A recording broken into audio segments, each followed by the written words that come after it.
purchase Linden dollars and you could actually convert them into US dollars. I thought this was incredible because I've traveled from the time I was 18, been all over Europe. I studied abroad, and I was familiar with the exchange of US dollar into other types of currency from other countries, but this is not a country. This is a platform online, and they have their own currency. So back in 2009, I was, very intrigued by that, and I definitely thought it was going somewhere. Of course, when you see an industry making this amount of profit, the government naturally is going to go, hey, how can we get a piece of this in tax dollars? And so that's where you see all of these regulations coming into play. So the dispensaries cannot use, debit cards, any type of money that's guided by the Federal Reserve, because it is illegal, at the federal level to transact that way. Further, they can't, they don't have a way to pay taxes to the federal government because their conduct is illegal at the federal level. So you see this, this real divide, and one of those solutions could potentially be the use of cryptocurrency in that, in that field. So the future is a concept. It doesn't exist. As the proverb says, tomorrow never comes. There is no such thing as tomorrow. There never will be, because time is always now. Welcome to the Philosophical Minds Podcast, the podcast about the stuff we wonder about and other things.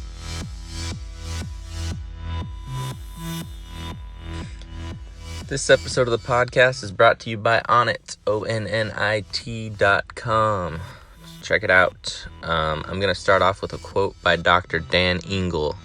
Gut health is at the forefront of holistic medicine right now. We've long known the importance of good digestion, but recent research is shedding light on the connection of the gut and optimal brain and immune function. I know of no other product that combines all of these gut-optimizing ingredients in a single pack. This is one of the most important innovations that I have seen in the market. Dr. Dan Engel is referring to a product on Onnit.com called Total Gut Health. It is amazing. It helps break down food and absorb nutrients. It's going to aid in immune system support. It helps promote healthy gut flora. It assists with digestion of major macronutrients. It's gluten-free, dairy-free, vegan, keto-friendly, caffeine-free, soy-free. It's everything you need to optimize your gut health, digestive enzymes, prebiotics, probiotics, and betaine HCl. So check it out and feel amazing.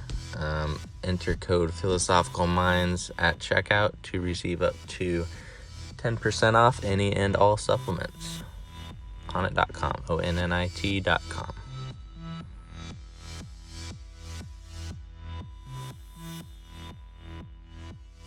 We are here with owner of Grimes Law, PLLC, licensed in the Ninth Circuit United States District Court, the District of Arizona, the Arizona Supreme Court, and lower courts. She practices multiple areas of law, including money transmitter licensing, virtual property rights, technology law, corporate law, compliance regulation, immigration, and much more. She has an extensive background in technology. She received an award in excellence in the field of workman's compensation. Ashley was also officer of law fraternity known as Phi Alpha Delta. So to start, as people will surely see, you are extremely passionate about what you do. As stressful as your work may be at times, your work is your pride and joy. It appears it can be exhausting, but it can also be extremely rewarding and intellectually stimulating. Would you agree? Yeah, I think was one of the few people that I know, at least, that had decided what I wanted to be when I was about 6 years old. And I told my parents that I wanted to be a lawyer or an actress, and thank God the lawyer went out, because that's the educational route.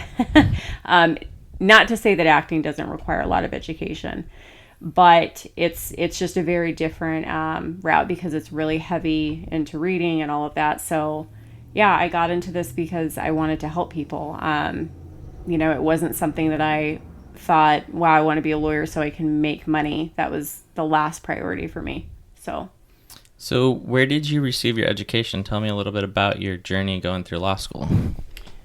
So I went to ASU for undergrad, and at that time I was married to a man I had met in England when I studied abroad one semester. And at that time, I was going to ASU, had my first son, and then when I was in law school, I went to Phoenix School of Law. They were the only law school in Arizona that offers part-time courses. So we had planned on having a second kid, and I did. My second year of law school, had my daughter, and then I told my OBGYN that I had to have her in the summertime because I couldn't miss law school. And so had her in July of 2010 and did not miss any classes. And, I did go down to part-time after I had her, as I planned, though. So yeah, that was where I got my education. I studied a lot obsessively. I didn't have time to mess around. I was at the point in my life where I was supporting a family, and I had to work during law school. I had to work a lot of hours because, we barely were able to make ends meet. But oddly enough, I retained so much of what I learned, I think, because I really valued it, because I, had to pay for it myself. So. And this was in Europe, in England? No, I went to law school here in the U.S. I studied abroad in England in undergrad, and that was at Leicester University. I did a year there. I think it was the spring of, oh gosh, I'm going to be way off on the year. I think it was, let's see, I had Devin 2007. So I think it was 2006. Yeah. Actually, because it would have been right before I had Devin that I studied abroad. Okay. And I wanted to spend some time focusing in on the area of money transmitter licensing and the cryptocurrency related aspects of your work, as that's a giant part of your practice and a relevant growing technology globally. So how did you first get interested in the virtual currency space? So it's really, ironic in a sense, because from the time I was in high school, I wanted to do corporate law. And when I finally got to law school, I had been through so many just shifts in life, and everyone told me corporate is very hard to get into. You have to really have a prestigious background, Ivy League school. Well, I didn't have any of that. So I kind of gave that up, and I took a workers' comp class my third year in law school, and I did really well and decided to go that route. So when I graduated from law school, I sat for the bar exam right away. That was in 2013 in the summer. And you don't get your results back for about 3 months. And then you still have to go through character and fitness. So in the meantime, I just needed to get any job I could, because I was fresh out of law school. We were hurting financially, and I'm going, finally, I need to, earn some money for all these years that I've spent on this education. So I reached out to everybody. I'll take a law clerk position, paralegal. I didn't care. I just wanted it to be in the legal field. A older gentleman, I think he was about 65, Errol Schiffman. I had met him at a PAD wing eating contest. PAD is Phi Alpha Delta, the fraternity that I was secretary of. And, we got to talking. And so when I was looking for a job down the road, I reached out to him. He said, well, you could come work as a law clerk for 2 corporations. How does that sound? I'm going, that's fantastic. The salary that they were willing to pay me was $40,000. For me, that was a lot, because in law school, the most I could make was like $20,000. You're only allowed to work part-time. So I jumped at the chance, took that position, and that is how it all started. One of the first assignments that the corporation gave me was to study the implications of licensing upon a corporation that wanted to have basically tokens on their platform. And the platform was a site kind of like freelance.com, similar concept, and it would bring people together, but they wanted to have these tokens they offered. So that was where I started my research with cryptocurrency. That research took about 6 months. I compiled all of this data and charts for the cost of licensing, and I analyzed how federal government was, kind of evaluating cryptocurrency versus the state, because we have state sovereignty. So you've got kind of layers to the legislation. You have federal, which, controls, and then you have state laws that can be more narrow, but they cannot be more broad than the federal. So I had to really, really analyze all of those intricacies of how the laws intertwine together. And I just fell in love with the field. I was so excited about, the research I was doing, and it just, for me, opened up a whole new avenue of options for clients and for my law practice. So I continued working as a law clerk for those two corporations. And when that assignment ended, we ended up not even going through licensing. We went a different route. However, I actually was fired from that position by the attorney who had hired me. The CEO was reaching out and asking me to do more projects, and I was working under the other attorney because, I couldn't do it on my own until I was licensed. And the attorney kind of got, I'll call it ruffled feathers.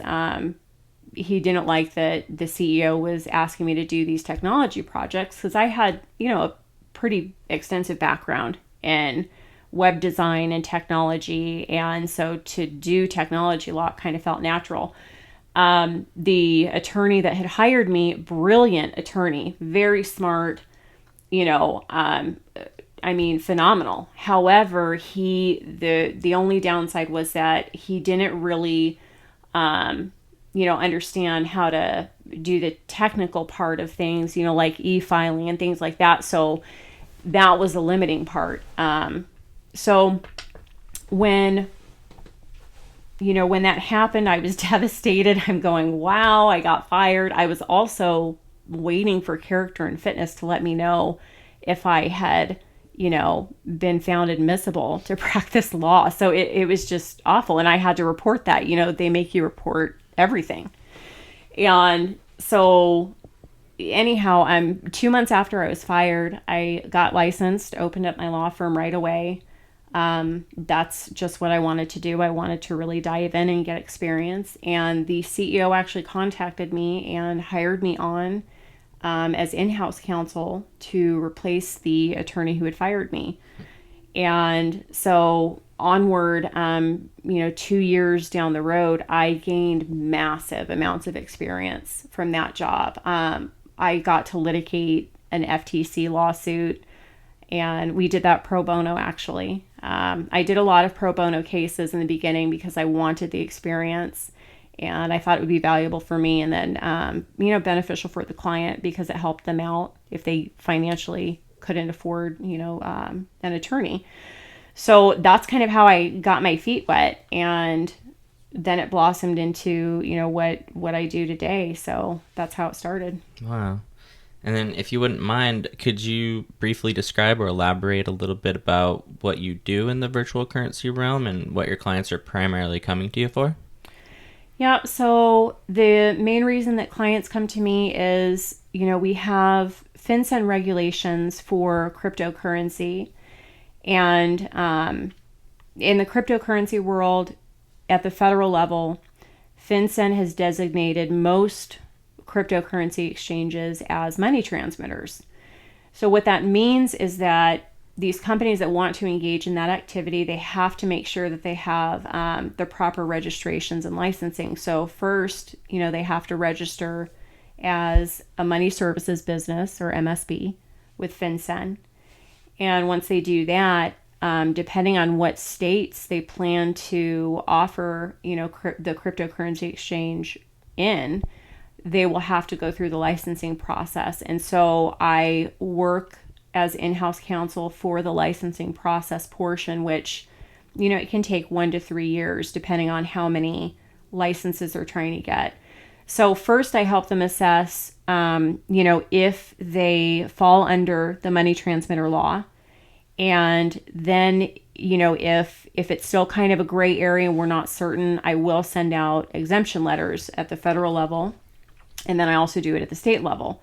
So when we get our responses back, the states will let us know based on that fact pattern, that you've sent in, or your business plan for your client, you are or you are not required to get licensed. And so if they are required to get licensed, we start that process, and it is a massive process. A lot of compliance, a lot of drafting, heavy drafting. I've drafted more anti-money laundering policies and procedures than I can count. And, I have to make sure that they have all of their employee policies in place for the compliance with FinCEN and proper reporting and all of that. And then at the state level, I have to, correspond with the different administrative agencies that handle licensing and, be responsive to what documents they need. Ultimately, we submit the file for each state. Some have to be sent in, in paper format, and some have to be filed on a system called NMLS. Mortgage industry uses this a lot. It's National... I can't remember what the acronym stands for. It's National Monetary... I can't remember. Anyways, I'll have to look it up and then get back to you. So with NMLS, it's an electronic version, basically, of filing for these licenses, and it's a system in progress. More and more states are signing on to the NMLS system. It makes it easier to file these types of requests for licenses because it compiles the data, and basically you can upload all the documents for each state, and it will share those docs with all of the states where you have applications pending. So it kind of streamlines it a bit. So that's the main, chunk of what I do. But gosh, when a client comes to me, they're usually in the startup phase. So I can have a client who needs everything from forming the company, drafting shareholder agreements, and, kind of evaluating their business plan and looking at risk and liability and where we can kind of, have stricter compliance. So it's really an evaluation of the whole company and how it's running. And that's why it's that in-house position, because I'm taking them through the legal process and trying to, look at each area that they need to, comply with certain standards. So. Wow. Now, did you initially have any kind of intuition that this area of money transmitter licensing was going to explode into what it's now become within the digital currency space? Because it seems like you're someone who has been kind of at the forefront of this stuff since its inception, or was it kind of just the right place at the right time? So back in 2009, my advanced writing requirement for it's called LP. It stands for lawyer processing. It's a course that we take, and it's very heavily focused on writing. For my advanced writing requirement, I actually decided to do a research piece on virtual property rights. And I used Second Life as my main platform that I studied and interviewed a lot of individuals in this virtual world.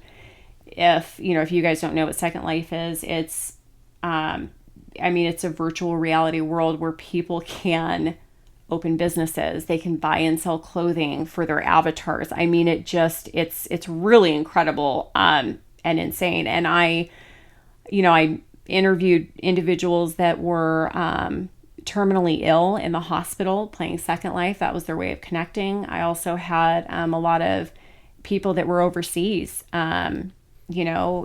stationed to where they just didn't have, any access to friends and family aside from, the people serving with them overseas. So for them, it was an opportunity to really connect, and I saw value in that. And I really thought, wow, this could be something big down the road. And on Second Life, they had the Linden dollar. So they had Lindex Exchange, where you could purchase Linden dollars and you could actually convert them into US dollars. I thought this was incredible because I've traveled from the time I was 18, been all over Europe. I studied abroad, and, I was familiar with the exchange of US dollar into other types of currency from other countries. But this is not a country. This is a platform online, and they have their own currency. So back in 2009, I was, very intrigued by that. And I definitely thought it was going somewhere. When, Bitcoin came out and people started trading with Bitcoin, and they would shoot it down or say, oh, it's not stable, it's not secure. I just kind of would shake my head going, this is not going anywhere. I just didn't see that happening, and I still don't.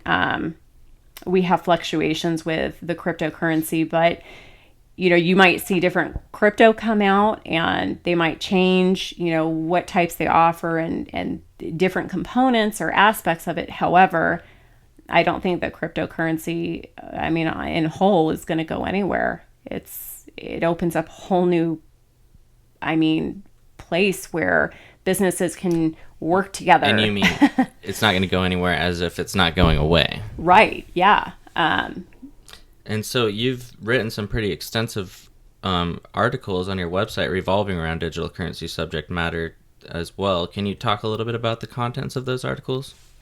Sure. So my main piece is, it was taken from my advanced writing requirement, and it's property rights, virtual property rights, a new dilemma is the title. And then I've written about money transmitter licensing and virtual currency and FinCEN guidance that was issued in 2013, which kind of really altered the course, because prior to FinCEN coming out and saying in 2013 that most forms of cryptocurrency would be seen as a type of money services business, and specifically likely in the money transmitter category, it really changed a lot of things. And so with that guidance, that's what started me to go in that direction a little bit more. And then now, as someone who's been heavily immersed in this field as an insider, observing the ups and the downs and the various mutations and changes as things evolve, where do you see all this going? How are things looking overall? Are things heading in a positive direction in your estimation? Yeah, I would say absolutely. You look at, the value of Bitcoin for especially the people who invested early on. In a lot of ways, when people decide to invest in Bitcoin, it's kind of like making a choice to invest in anything that someone would invest in. There's risks with it, because you're trying to invest when the price of Bitcoin is low, and then ideally you want that price to drive up, and then you want to sell it off and make a profit. Bitcoin is, has had increases to where it almost reached 20,000 at one point. And then right after that, there was a lot of regulation that came down, because of course, when you see an industry making this amount of profit, the government naturally is going to go, hey, how can we get a piece of this in tax dollars? Mm-hmm. And so that's where you see all of these regulations coming into play. The federal government wants a piece of the pie. The states want a piece of the pie. There are some states that are very crypto friendly because they see the value economically in fostering that in. And now I'm even seeing a lot of ties between companies really wanting to involve cryptocurrency with medical marijuana and recreational marijuana where it's legal. So, and think about, specifically with medical marijuana and recreational marijuana, it is still illegal at the federal level.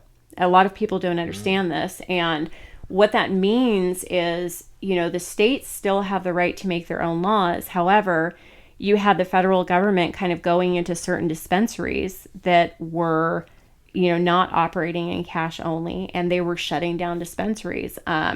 So the dispensaries cannot use debit cards, any type of money that's guided by the Federal Reserve, because it is illegal, at the federal level to transact that way. Further, they can't, they don't have a way to pay taxes to the federal government because their conduct is illegal at the federal level. So you see this, this real divide, and one of those solutions could potentially be the use of cryptocurrency in that, in that field. So that's the kind of, thing that I'm starting to see more often. And that's why I really see this gaining more and more value as time goes on. Wow. And I believe I read an article that some of the larger banks were starting to get involved as well. I think Goldman Sachs in particular. Well, what's the status with that? Is that a good thing or a bad thing for crypto? What's your take on all that? So without revealing anything confidential about clients, because I can't do that if it's identifying, I will try to answer your question the best way that I can. So, and I'm, by the way, disclaimer, I am not saying that Goldman Sachs is a client. Okay. I'm not saying that anyone is or is not a client. So Goldman Sachs, they, had this press release that they were wanting to get into the crypto field.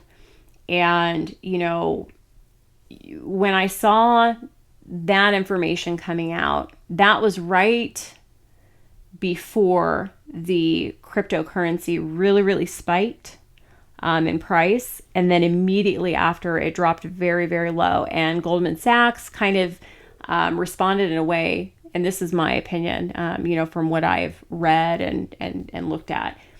Their response was, to kind of back off, like, hey, we're just going to back off. And, I started seeing all these articles that cryptocurrency was failing and, the price would never go back up and this was the end and this was it. And I was sitting there twiddling my thumbs going, no. I really believe that these larger banks getting involved is a good thing, so long as it doesn't take away that beneficial part of cryptocurrency, which is that it's not so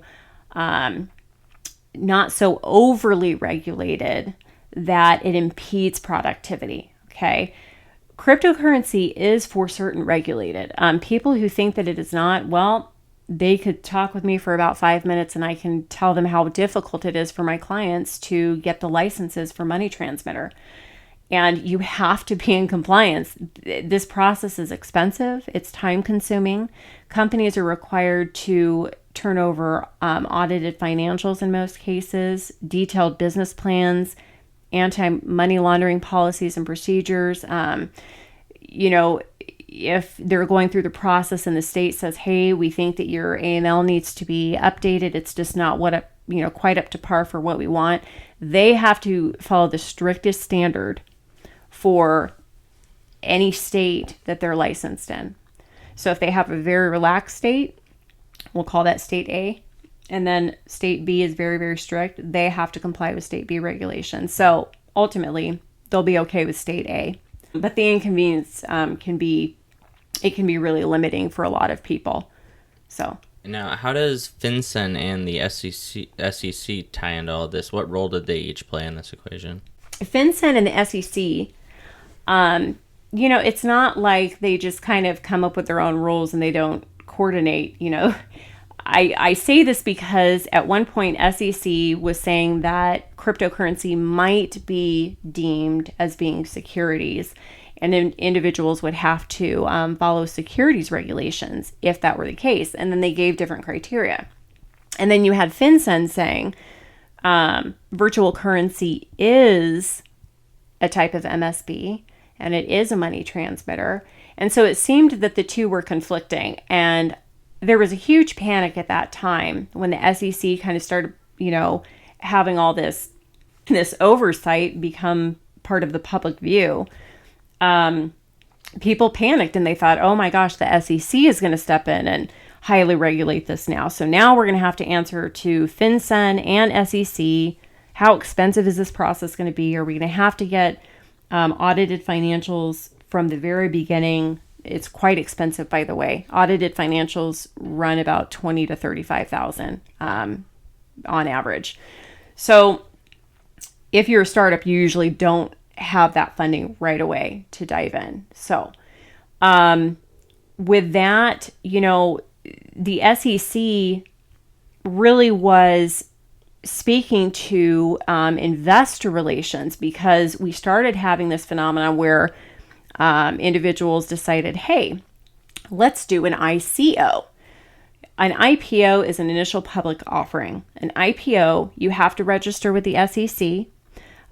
Your investors, there's very strict criteria on disclosures, addressing liabilities, being very transparent. And so a lot of individuals, they're thinking, okay, well, this is going to be a really big problem. We're going to have to follow the SEC. But regardless of whether or not a company is trading in crypto or is not, if you have investors, you have to comply with SEC rules. And that's what people, I think, were missing, is that SEC has always regulated investors, and you're dealing with making sure there's not misrepresentation. You're dealing with qualified investors. You're dealing with, is there an exemption for registration? All of these other things that have to deal with investment. It's not what people thought, which is that they were going to regulate these cryptocurrency exchanges the same way that they would regulate NASDAQ, okay? There's talk of that, but I just don't see that practically being applied, because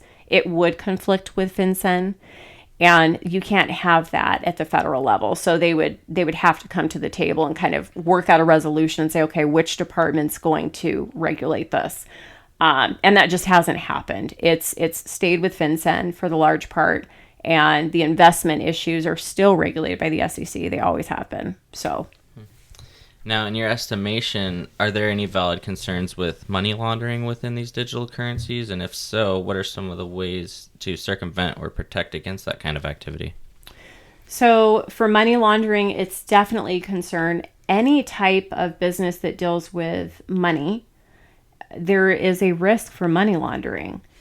Banks, really any type of MSB, money services businesses. And the money services business statutes at the federal level, there are categories that are listed of different types of MSBs. And I believe there are about 7 or 8 categories. There's stored value, there's prepaid access, money transmitter. You have all types of categories you can fit into. So with money laundering, because, it is still an MSB, all of the regulations that guide MSBs, those are the companies that really have the most strict compliance, really, of anyone, because they've got a fiduciary duty. They have all of their, compliance audits that they have to do.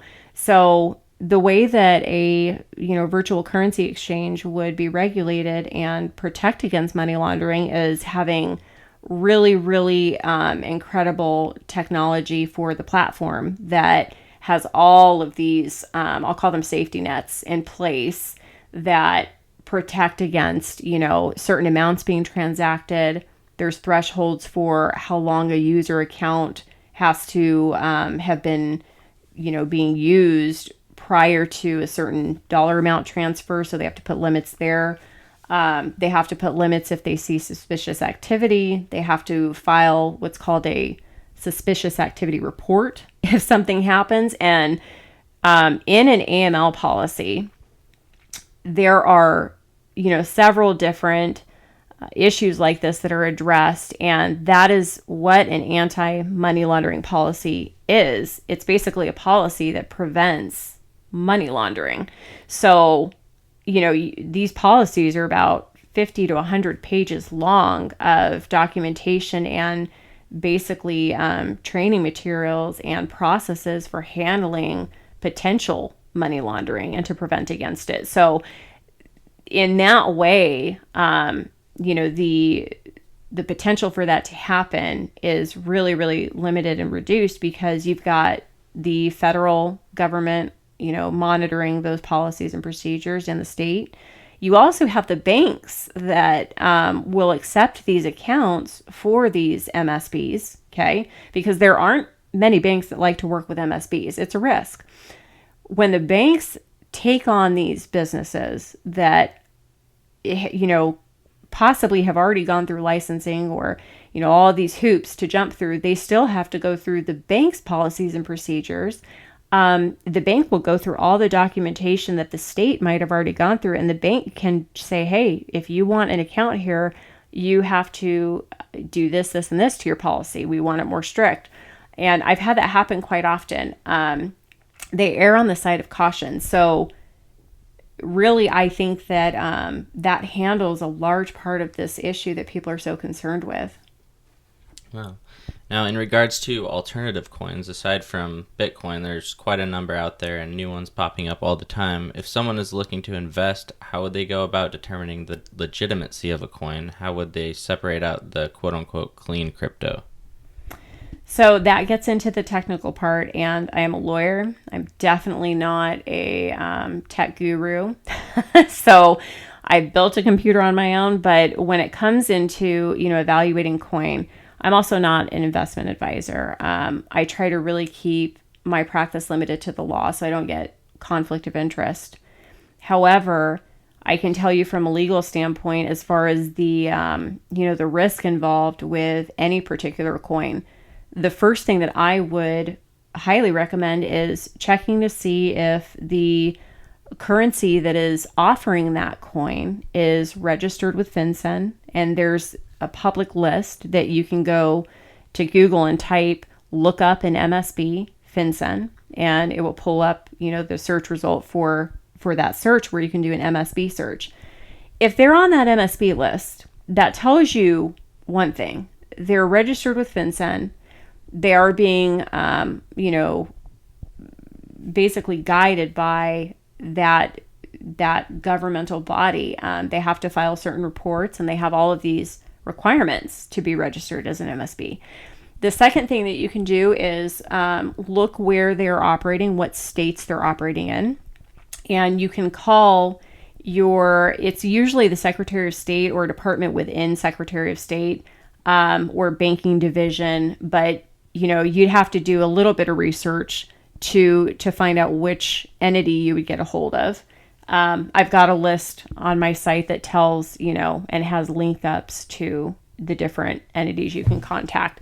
But you would contact those entities and say, hey, is this business licensed in your state as a money transmitter or as any type of MSB? If they're not, that should raise a red flag, because if they're transacting in a state and they are in fact a money transmitter or designated as a money transmitter in that state, and if the state tells you they're not licensed and the state says, hey, they should be licensed, well, it's a concern. They're not getting that oversight that they need, and it would be bothersome to know that they're already breaking a rule or a law. So, logically, you would want to avoid those, right? So that's about as sophisticated as I get when my clients are asking, hey, what coin is stable and what coin is not stable. Look at legal compliance, because at the end of the day, no matter what technology is behind the coin or how they keep their ledger, how they store their keys, if it's cold storage versus hot storage, at the end of the day, you still have human beings that are operating these businesses. And that's what you want to make sure is more trustworthy, is the reputation of the company, so that that they're a company that is in compliance. All right. And to wrap this up, I'll just ask you a question about yourself. So who are some historical figures that you admire or that have had a profound influence on you and your thinking and philosophy?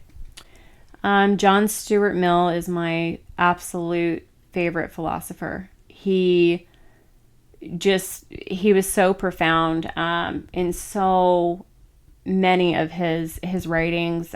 He wrote on liberty, and I could talk for days about that, so I won't go into it too much, but he's by far my favorite philosopher.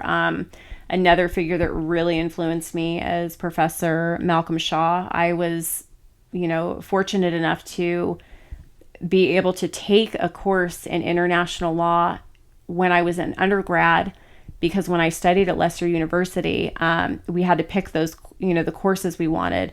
I saw that course. Well, it was a graduate course. I didn't know because they had it listed. So at first the professor said, you can't be in this course, it's for graduates. And I'm going, well, I'm going to go into law school when I graduate from ASU, so could you let me do it and transfer it as a justice studies course or something?